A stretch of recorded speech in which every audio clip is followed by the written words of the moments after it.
Hello children, how are you all? I hope you all are doing good. Children, today we are going to learn a new poem. The name of the poem is Want to Buckle My Shoe. So are you ready? Let's start. 1, 2, buckle my shoe. 3, 4, shut the door. 5, 6, pick up sticks. 7, 8, lay them straight. 9, 10, a big fat hen. Thank you. So how was the poem?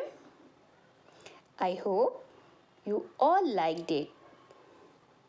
So do like, share and subscribe to my channel and click on the bell button to get every new video.